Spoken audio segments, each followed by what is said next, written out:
Now Solomon made a treaty with Pharaoh king of Egypt, and married Pharaoh's daughter. Then he brought her to the city of David until he had finished building his own house, and the house of the Lord, and the wall all around Jerusalem. Meanwhile the people sacrificed at the high places, because there was no house built for the name of the Lord until those days.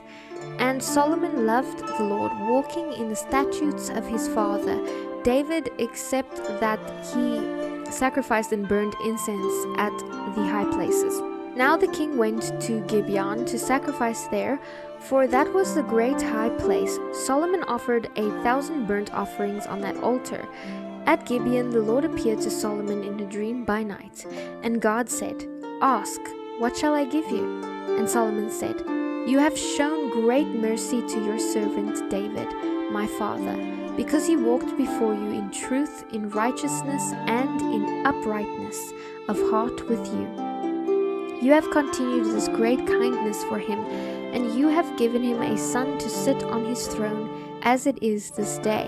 Now, O Lord my God, you have made your servant king instead of my father David, but I am a little child, I do not know how to go out or come in.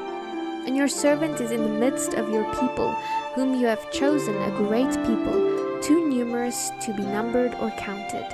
Therefore give to your servant an understanding heart, to judge your people, that I may discern between good and evil. For who is able to judge this great people of yours?" This speech pleased the Lord, that Solomon had asked this thing. Then God said to him, "Because you have asked this thing, and have not asked long life for yourself, nor have asked riches for yourself, nor have asked the life of your enemies, but have asked for yourself understanding to discern justice. Behold, I have done according to your words. See, I have given you a wise and understanding heart, so that there has not been anyone like you before, nor shall any like you arise after you.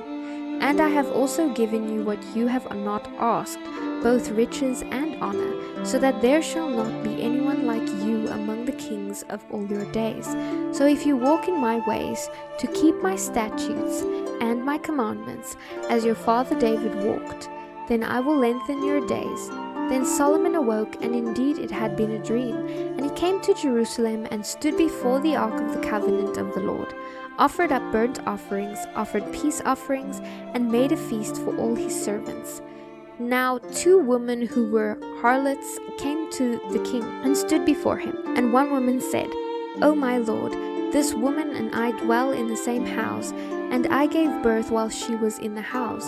Then it happened the 3rd day, after I had given birth, that this woman also gave birth, and we were together. No one was with us in the house, except the 2 of us in the house. And this woman's son died in the night, because she lay on him.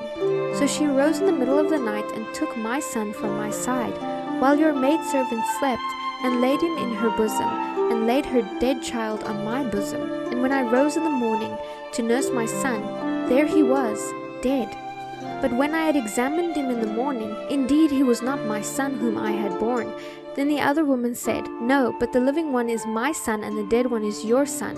And the first woman said, No, but the dead one is your son, and the living one is my son. Thus they spoke before the king.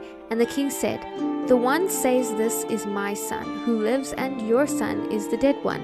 And the other says, No, but your son is the dead one, and my son is the living one. Then the king said, Bring me a sword.